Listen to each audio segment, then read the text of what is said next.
बहुत बहुत नमस्कार दोस्तों। आपका स्वागत है हमारे channel law Kumbh, where law meets wisdom.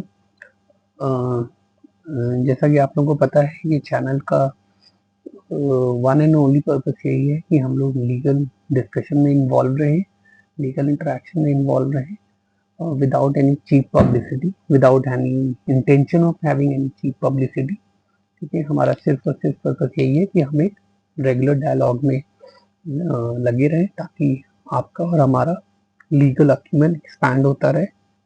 जिसे कहते हैं it should be a mutual two way interaction. ठीक है, तो इसी कड़ी में आज हम एक लेटेस्ट जजमेंट डिस्कस करने वाले हैं। That judgment is of High Court of Madhya Pradesh, Indore bench का, passed by justice honourable justice Pranay Verma. And the name of the case, actually ये एक बच्चे से रिलेटेड केस है जिसकी उम्र 18 साल से कम है। एक लड़की की उम्र जिसकी 18 साल से कम है, इसलिए मैं उस बच्चे का नाम नहीं ले रहा हूँ। वैसे इसका नाम पता लग जाएगा, बट मैं नाम नहीं ले रहा हूँ। This is under in the writ petition and against the state of Madhya Pradesh. ठीक है, ये जजमेंट रिजर्व हुआ था 9 सितंबर को और 9 अक्टूबर को ये प्रोनाउंस हुआ था। ठीक है, तो देखिए आपको ये भी इससे ये पता लग जाएगा कि जजमेंट रिजर्व होना मतलब उस दिन जज साहब ने आर्ग्यूमेंट सुन ली है और इसको अपने चेम्बर में फाइल रख ली है। फिर ये चेम्बर में इस जजमेंट को डिक्टेट कराते हैं और फिर 9 अक्टूबर को ये जजमेंट प्रोनाउंस हुआ। ठीक है, अब चलिए इस जजमेंट को डिस्कस करते हैं। जजमेंट बहुत छोटा है, लेकिन ये जजमेंट हमें ये बताता है कि बच्चे भी अगर गलतियां करते हैं तो उनको भी कॉन्सिक्वेंसेस भुगतने पड़ते हैं। ठीक है, गलती गलती होती है, चाहे वो बच्चे ने की हो चाहे वो बड़े ने की हो। बड़ों की गलती पनिशमेंट में कन्वर्ट हो जाती है, सेंटेंसिंग में कन्वर्ट हो जाती है। बच्चे की गलती एक डिसिप्लिनरी प्रोसीडिंग में कन्वर्ट होकर उसको जेल में जाना पड़े, लेकिन कॉन्सिक्वेंसेस बच्चे को भी भुगतने पड़ते हैं। तो this is what this judgment is about. देखिए ये जजमेंट है, इसमें ना बच्चे ने पिटीशन फाइल करी under article 226 of the constitution. आप सबको पता है जो लॉ के स्टूडेंट है, article 226 is the proceeding before the high court seeking writ from the honourable high court. ठीक है, इसमें जो प्रेयर थी इसमें जो प्रेयर थी, रिस्पॉन्डेंट नंबर 3 एंड 4 को उनसे उनसे बोला जाए कि रिस्पॉन्डेंट नंबर 2 के ऑर्डर को फॉलो करें, और respondent number 5 may be directed to cancel the termination of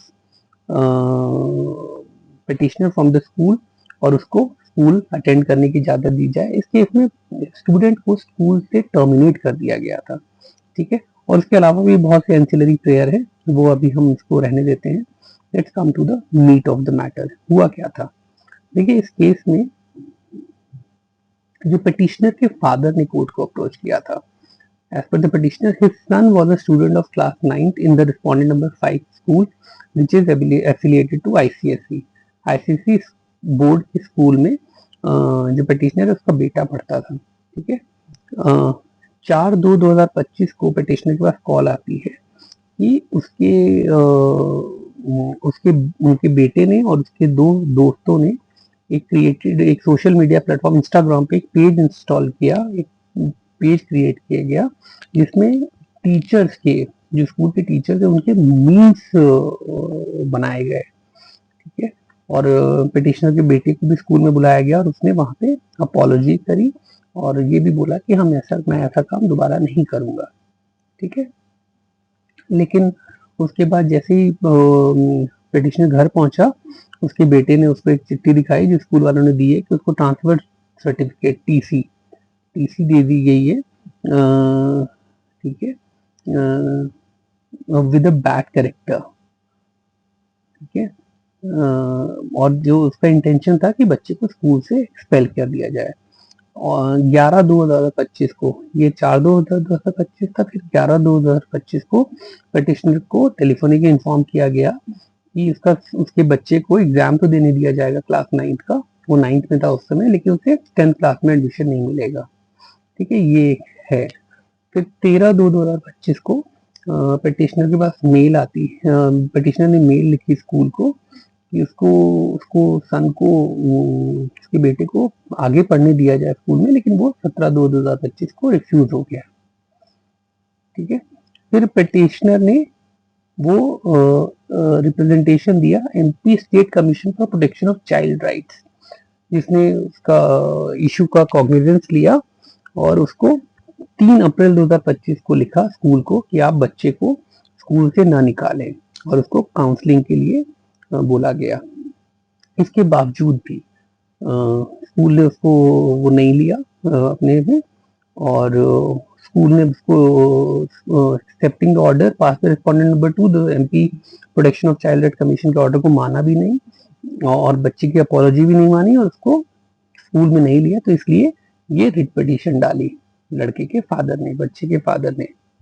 ठीक है। तो उसमें जो ग्राउंड्स थे वो ये थे कि उसका आर्टिकल 21A का राइट वायलेट हो रहा है, राइट टू फ्री एजुकेशन का, section 16 of right to education act violate हो रहा है, section 24 of juvenile act violate हो रहा है, which provide for protection of child from any kind of disqualification. ठीक है। अगर जैसे जुवेनाइल जस्टिस एक्ट में अगर किसी बच्चे को सजा दे भी दी गई, ठीक है, जैसे 3 साल तक उसे रिफॉर्मेशन होम में रखा गया, लेकिन वो बच्चे के रिकॉर्ड में कभी भी रिफ्लेक्ट नहीं करेगा। ठीक है, वो कभी भी रिफ्लेक्ट नहीं करेगा। जैसे अगर कोई वो नेशनल क्राइम रिकॉर्ड ब्यूरो में भी वो डिटेल नहीं जाएगा। तो उनके का ये कंटेंशन था कि जुवेनाइल जस्टिस एक्ट का वायलेशन हो रहा है, क्योंकि बच्चे को वो उसको स्कूल से निकाला जा रहा है, वो डिस्क्वालिफिकेशन है उसके लिए, उसने जो किया है। और पिटिशनर ने भी माफी मांगी थी, उसके बेटे ने भी माफी मांगी थी, फिर भी स्कूल उसे नहीं ले रहा है। ठीक है। उसके बाद रिस्पोंडेंट नंबर 5 जो स्कूल था, उसने भी अपना रिप्लाई वगैरह डाला, और ने बोला कि जो डेरोगेटरी मीन्स जो यूज हुए थे उसमें अब्यूसिव लैंग्वेज थी, कम्युनल रेफरेंसेस थे, जैसे ना रिलीजन के बेसिस पे वो थे, और स्कूल की ऑफिशियल इमेज और नाम को मिसयूज किया गया था। ठीक है। और उसको बता दिया गया था कि उसको स्कूल में नहीं रहने दिया जाएगा। ठीक है।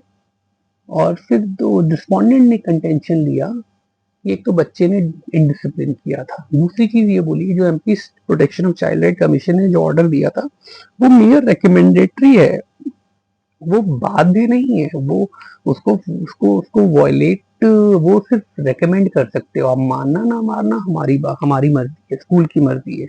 ठीक है। उसके बेसिस पे उन्होंने ये जजमेंट भी रिलाई करे।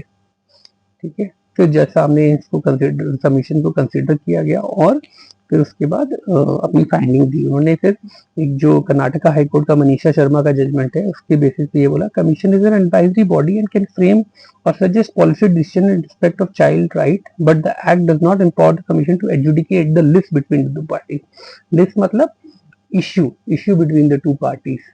वो कमीशन बोर्ड डिसाइड नहीं कर सकती, बस रेकमेंड कर सकती है, एडवाइस कर सकती है। आपने कर दिया, मानना ना मानना हमारी मर्जी है। ठीक है। उसके बाद और भी उसके बाद वो किया गया, डिस्कस किया गया कि making recommendation and giving suggestion, जो हमने पहले भी डिस्कस कर चुके हैं। ठीक है। फिर पिटिशनर ने ये भी कंटेक्ट किया कि section 24 of juvenile justice act violate हो रहा है। तो उसमें ये था कि ये जो केस है ये कोई क्राइम नहीं किया है, उसने कोई आईपीसी का ऑफेंस नहीं किया है, इसलिए जुवेनाइल जस्टिस एक्ट एप्लीकेबल नहीं है इस केस में। ठीक है। फिर हाईकोर्ट ने ये बोला, the legal principle is that the principal of the school is the guardian who is vested with the power to take necessary action to maintain discipline and morality in the school is a well recognised proposition. देखिए जो school है वो सिर्फ petitioner के बेटे का नहीं था, ये स्कूल में और बच्चे भी पढ़ते थे। तो जो overall discipline of the school है वो प्रिंसिपल की रिस्पॉन्सिबिलिटी है, वो स्कूल की कमिटी मैनेजमेंट कमेटी की रिस्पॉन्सिबिलिटी है। तो उन्होंने अगर कोई डिसीजन लिया पूरे डिसिप्लिन एज अ होल को देखते हुए, तो there is no violation of any law as such. ठीक है। तो उसके बाद और भी डिस्कस किया गया कि द पिटिशनर के जो सन का था वो हाईली इनडिसिप्लिन था। फिर जज साहब फिर फाइल में भी देखा उन्होंने कि जो स्कूल था वो फाइल को लेके आया था सील कवर में, ताकि बच्चे का नाम रिफ्लेक्ट ना हो। उसमें रिलीजियस फीलिंग एंड सेंटिमेंट्स थे। फिर टीचर की फोटोग्राफ यूज की थी विदाउट उनकी परमिशन के इंस्टाग्राम पे। एक लेडी टीचर को स्पाइडर वुमन की तरह बनाया गया था, एक दूसरी लेडी टीचर को आयरन लेडी की तरह बनाया गया था, और उसको जैसे लगता कि वो आदमी की तरह लगती है। एक को बिटर गोर्ड बोला गया था, बिटर गोर्ड जैसे करेला की तरह। ठीक है। तो जैसा आपने ये बोला कि it shows the pattern of the behaviour of the petitioner son who is supposed to be highly indisciplined. तो जैसा आपने फाइनली बोला कि ये जो बच्चा है वो it's not no case of a misguided child or a child who is not able to understand the serious of his मिस्chievous act. He on the contrary shows sufficient mental development enough to understand the gravity of his acts, and hence the apology tendered by him and the petitioner cannot come to his rescue. उसने कुछ एक जैसे कहते हैं लक्ष्मण रेखा cross कर दी है, तो उसकी माफी से प्रॉब्लम सॉल्व नहीं हो रही थी, तो इसीलिए फिर अल्टीमेटली जो बच्चे को बाद में ट्रांसफर सर्टिफिकेट दिया गया तो उसमें ये नहीं लिखा था कि उस बच्चे के ने क्या गलती की है, सिंपल ट्रांसफर सर्टिफिकेट दिया गया था ताकि वो कहीं भी एडमिशन ले ले। तो जो बच्चे का जो फादर पिटिशन का एप्रीहेंशन था कि apprehension of the petitioner that he would find it difficult to get admission in some other school is baseless, क्योंकि वो अगले साल 10th में जा रहा था, तो 10th में कहीं और एडमिशन नहीं होगा। तो ये एप्रीहेंशन भी पिटिशनर का रॉन्ग था। तो अल्टीमेटली हाई कोर्ट ने उसकी पिटीशन डिसमिस कर दी, डिवॉइड ऑफ मेरिट। ठीक है, तो आप देख रहे हैं कि ये एक 9th क्लास का बच्चा कितने साल का होगा, 13 साल 14 साल, लेकिन उसकी डेलिक्वेंसी ने एक जिसे कहते हैं कि उसको प्रॉब्लम में डाल दिया और उसको स्कूल से निकाल दिया गया, और हाई कोर्ट ने भी उसको वापस स्कूल में जाने की परमिशन नहीं दी और उसकी पिटीशन को डिसमिस कर दिया। तो देखिए ये ना इतनी बड़ी लाइफ में ये गलतियां होती हैं, लेकिन ये बच्चे को 14 साल की उम्र में ही पता लग गया था कि गलतियों की सजा क्या होती है, तो आने वाले समय में शायद वो ऐसी गलती दोबारा ना करे and he will be a matured person, very dignified person. तो लॉ भी कभी कभी बहुत झटका देता है। ठीक है, the petitioner father who has gone after giving apology, he has gone to high court but he has lost. ठीक है, और अब तो ये फरवरी की घटना है, अक्टूबर में जजमेंट आया, अभी बच्चा स्कूल में नहीं पढ़ रहा होगा तो फादर ने कहीं ना कहीं एडमिशन करा ही दिया होगा। तो यही देखते हैं कि लॉ में कभी कभी प्रॉब्लम्स आ जाती हैं, छोटी छोटी गलतियां भी बहुत प्रॉब्लम में डाल देती हैं। तो आई बिलीव कि आपको ये जजमेंट पढ़ के आपको अच्छा लगा होगा, कोई नई चीज सीखने को मिली होगी। आर्टिकल 226 का रैमिफिकेशन, देखिए बड़ी बड़ी प्रॉब्लम का सोल्यूशन या रैमिफिकेशन उसका रिड्रेसल हम लोग आर्टिकल 226 से लेते हैं। ठीक है, तो आई होप कि आपको ये डिस्कशन पसंद आया होगा और आप अपने कमेंट से हमको बताएंगे कि आपको कैसा लगा, ये कवरेज कैसा लगा। तो बहुत बहुत धन्यवाद, हम लोग आगे भी मिलते रहेंगे। Thank you.